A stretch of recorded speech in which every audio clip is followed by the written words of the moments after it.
iaitu seorang yang berumur 63 tahun. Bismillahirrahmanirrahim.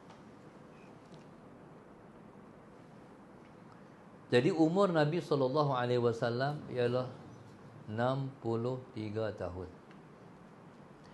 Nabi duduk di Mekah selama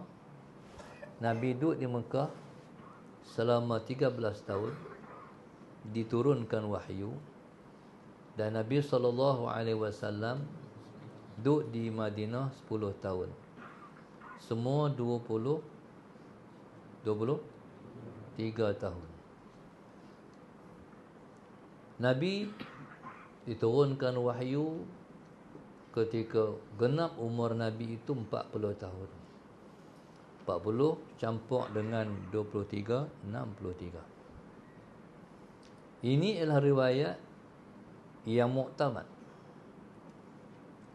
Pendapat kebanyakan ahli sejarah, 63 tahun. Nabi wafat dalam umur Nabi 63 tahun. Di sana ada riwayat yang menyebut tentang umur Nabi itu 60 tahun. Jadi dikira umur Nabi 60 tahun sebab tak kira umur dilahirkan dan umur diwafatkan. Jadi dalam lingkungan 61 tahun. Sebab tolak Allahumma salli ala Sayyidina Muhammad umur lahir dan tolak umur wafat. Allahumma salli ala Sayyidina Muhammad. Baik. Kata Ibnu Abbas, Nabi kita SAW duduk di Mekah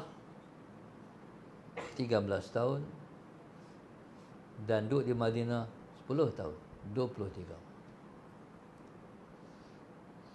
Dalam tempoh 23 tahun ni, ada waktu dipanggil fatratul wahyi, iaitu tahun terputus wahyu.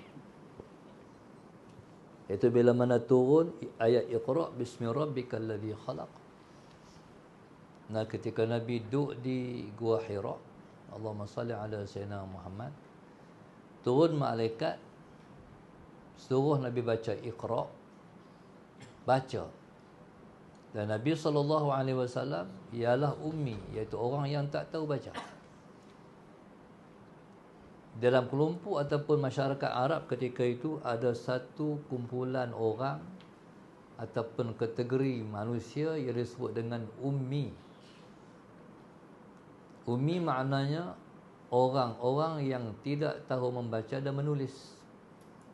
Masyarakat itu banyak, ramai orang Arab ketika itu yang tak tahu membaca dan tak tahu menulis. Dalam Quran Tuhan sebut huwallazi ba'atha